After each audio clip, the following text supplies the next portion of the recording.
Hello students, admission chapter के maximum topics हमने cover कर लिए हैं। अब हमारा लास्ट टॉपिक पेंडिंग है, that is adjustment of Capitals. Adjustment of capital का मतलब क्या होता है? एडजस्टमेंट ऑफ कैपिटल का मतलब है कि जब एक नया पार्टनर बिजनेस में आ रहा है तो या तो ओल्ड पार्टनर्स उसकी न्यू कैपिटल के अकॉर्डिंग अपनी कैपिटल को एडजस्ट करना चाहते हैं, यानी या तो वो न्यू टू ओल्ड करना चाहते हैं कि जो कैपिटल न्यू पार्टनर लेके आया है उसी को बेस लेना है हमने और उसी के अकॉर्डिंग ओल्ड पार्टनर्स का कैपिटल डिसाइड करना है। या फिर दूसरा केस क्या होता है कि ओल्ड पार्टनर्स बोलते हैं कि हम एडजस्ट करेंगे और हमारे अकॉर्डिंग न्यू पार्टनर पैसा लेके आएगा। यानी सेकंड केस कब होता है? जब न्यू पार्टनर को ये नहीं पता होता कि उसे कितना कैपिटल लेके आना है, तो वो ओल्ड पार्टनर से पूछता है। ओल्ड पार्टनर्स उसे अपनी कैपिटल को बेस बना के एक नया कैपिटल डिसाइड करके देते हैं। यानी एक केस में क्या होता है, न्यू कैपिटल को बेस बनाया जाता है और एक केस में ओल्ड कैपिटल को। अब जो हम आज पढ़ने वाले हैं ये है calculation of capital of old partners on the basis of new partner. यानी यहाँ पे बेस कौन है? न्यू पार्टनर कैपिटल बेस है। ठीक है। अब क्या होता है कि बिजनेस में जब एक नया पार्टनर आता है वो कुछ प्रपोर्शन के लिए आता है और उस प्रपोर्शन के लिए वो कुछ कैपिटल लाता है। अब हम इमेजिन कर लेते हैं कि मान लो ए बी पार्टनर ऑलरेडी थे बिजनेस में, सी न्यू पार्टनर आ रहा है और वो 1/4 शेयर के लिए 40,000 रुपीज़ लेके आ रहा है। और ए और बी क्या चाहते हैं कि जो कैपिटल वो लेके आ रहा है उसी के अकॉर्डिंग हम अपना नया कैपिटल भी एडजस्ट कर लें। ठीक है। वो ये ज्यूम कर रहे हैं कि अगर ये 1/4 शेयर के लिए 40,000 लगा रहा है, दैट मीन्स कि मार्केट में इसने हमारी कंपनी का इतना ही वैल्यू चेक किया होगा। तो हम क्या करेंगे, इसके भी यहाँ पे टोटल कैपिटल निकालेंगे।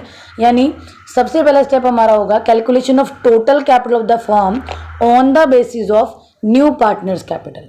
यानी हमने क्या करना है, न्यू पार्टनर का कैपिटल लेना है और जितने शेयर के लिए वो आया है उसका रेसिप्रोकल कर देना है। ठीक है। मैंने क्या किया, न्यू पार्टनर का कैपिटल लिया 40,000 और वो कितने शेयर के लिए आया? 1/4 के लिए। मैंने उसका रेसिप्रोकल कर दिया 4/1। जो वैल्यू मुझे मिलेगा वो वैल्यू क्या होगा?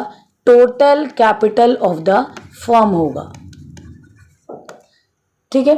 अब दूसरा स्टेप क्या है कि जो टोटल कैपिटल निकल के आया है न्यू पार्टनर्स और प्लस ओल्ड पार्टनर, वो सब लोग मिलकर क्या करना चाहते हैं, उस टोटल कैपिटल को न्यू प्रॉफिट शेयरिंग रेशियो में डिवाइड करना चाहते हैं। क्योंकि हमने बेस किसको लिया था?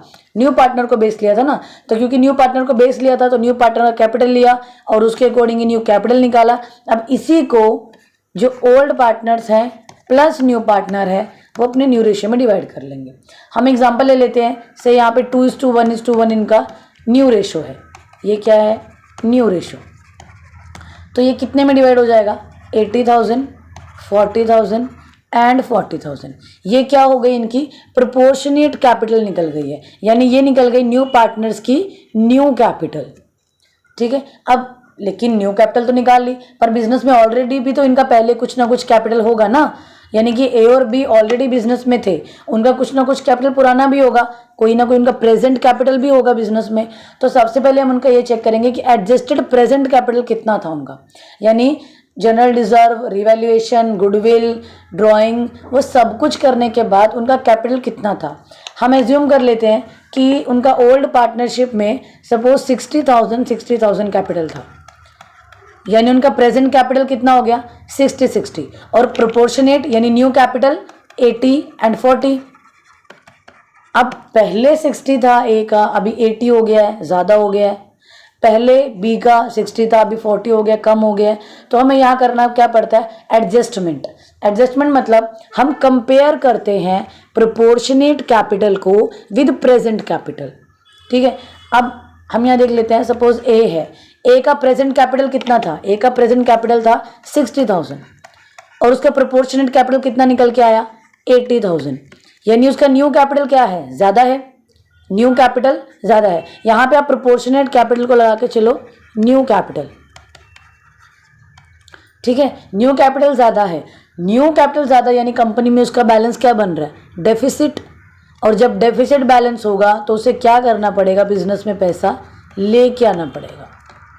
ब्रिंग इन कैश और लोन जो भी है वो आगे देखते हैं हम। ठीक है।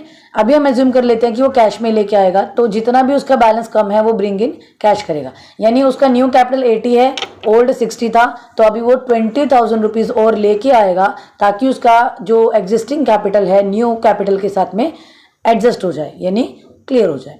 ठीक है ना, है बी का प्रेजेंट वैल्यू है 60,000 और उसका प्रोपोर्शनेट यानी उसका न्यू कैपिटल कितना आया है 40,000, यानी उसका न्यू कैपिटल कम है और एग्जिस्टिंग कैपिटल प्रेजेंट कैपिटल ज़्यादा है। तो प्रेजेंट कैपिटल ज़्यादा है यानी कि क्या क्रिएट हो रहा है, सरप्लस।